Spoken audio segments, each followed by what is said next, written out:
Ladies and gentlemen, boys and girls, children of all ages, welcome to Robert's Sports Show. I'm your host, Robert. All right, we have a special topic video here today, NASCAR Cup Series Generation 2 race car from 1967 through 1980. During that era, one of the things about the Generation 2 car, it looked more like a race stock car versus some of the early cars looked like just regular cars off the street. You know, the Gen 1 car, you had to have a strictly stock frame. You had the door straps or bolt the door shut. On the Gen 2 car, there was more of a cleaner look. There was actually no true doors to it. You climbed in and out of the window. You had the number kind of where the door would be at versus that Gen 1 where the number was on the door itself. Some of the variations for Generation 2, we had a stock body with a modified frame. Modified chassis become main part of the sport where everyone had a chassis specially raised for NASCAR racing. Some of the big manufacturers at that time was Holman Moody, Banjo Matthews, Hutchinson Pagan were built, were custom built chassis. A lot of teams used. There were some teams later on that actually started building their own cars versus buying from them. Some of the more famous cars during that time, kind of American Muscle, the 1977 Chevrolet Monte Carlo, the green and white '88 Gatorade car, the '73 Dodge Charger that King won all of his races with. The '70 Dodge Daytona. We remember the Dodge Daytona had the special wing on the back of it. The kind of funny looking for aerodynamics.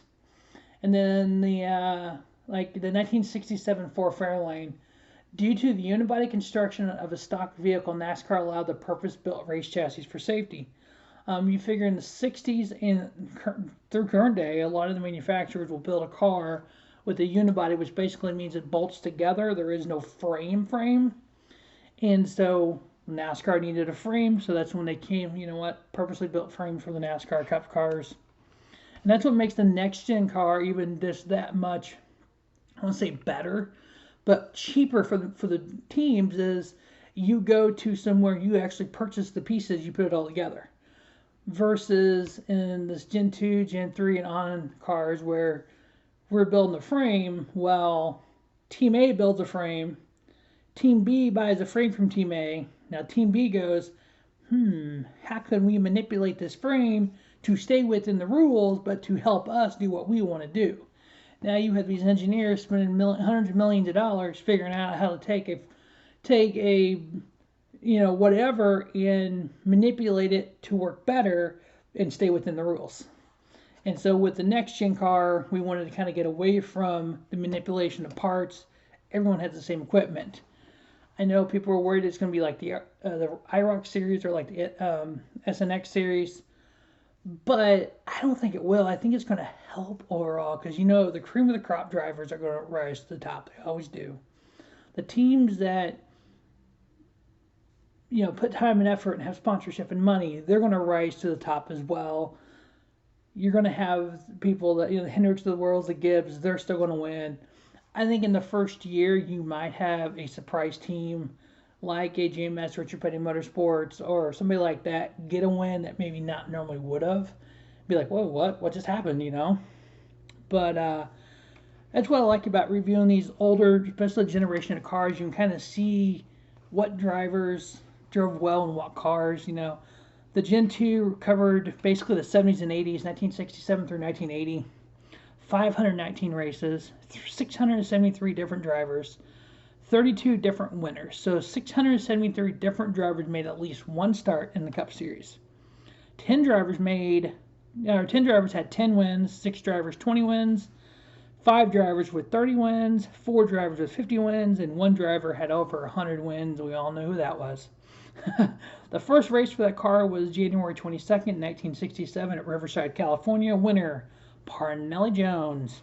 The last race for the Gen 2 car, Ontario Motor Speedway, November 15, 1980. Winner Benny Parsons. So most starts: Richard Petty 504, James Hilton 490, Bobby Allison 453, J.D. McDuffie 424, Cecil Gordon 412, Frank Warren 378, Dave Marcus 367, Elmo Langley 366, Benny Parsons 355, Ed Negre and Buddy Baker both 324. The most starts without a win, I like this category because when we do it for the car generations and do it for the decades, there are drivers that maybe have had wins in their career, but that decade or that era they did not. J.D. McDuffie, 424 starts without a win for this car. Cecil Gordon, 412. Frank Warren, 378. Elmo Langley, 366. Ed Negre, 324. Jabe Thomas, 298. Henley Gray, 289. Buddy Arrington, 283. Neil Castles, 270. Richard Childress and John Spears, 264. The most wins during this era, Richard Petty, 144. David Pearson, 78. Kelly Yarborough, 68. Bobby Allison, 58. Bobby Isaac, 36. Darrell Waltrip, 27. Buddy Baker, 88. Benny Parsons, 17. Libor Yarborough, 11. Donnie Allison, 10. The best winning percentage, 28.5% for Richard Petty, 144 wins and 504 starts. David Pearson, 24.3%, 77 wins and 316 starts. Cale Yarborough, 21.1%, 68 wins, 322 starts. Bobby Isaac, 14.5% winning percentage, 36 wins, 248 starts. Bobby Allison, 12.8, 58 wins, 453 starts. Darrell Waltrip, 12.2 winning percentage, 27 wins and 220 starts. The best average finish for those 13 years in this car, Richard Petty, 7.56. David Pearson, 9.3. Cale Yarborough, 9.9. Bobby Allison, 10.8. Bobby Isaac, 12.1. James Hilton, 12.2. Benny Parsons, 12.2. And Darrell Waltrip, 12.8. So those are the stats from the NASCAR Generation 2 car from 1967 through 1980.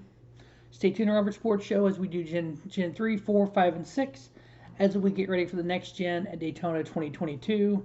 Thanks for watching Robert Sports Show, and don't just have a great day. Have a spiffy day. Robert Sports Show, your YouTube leader, sports channel content.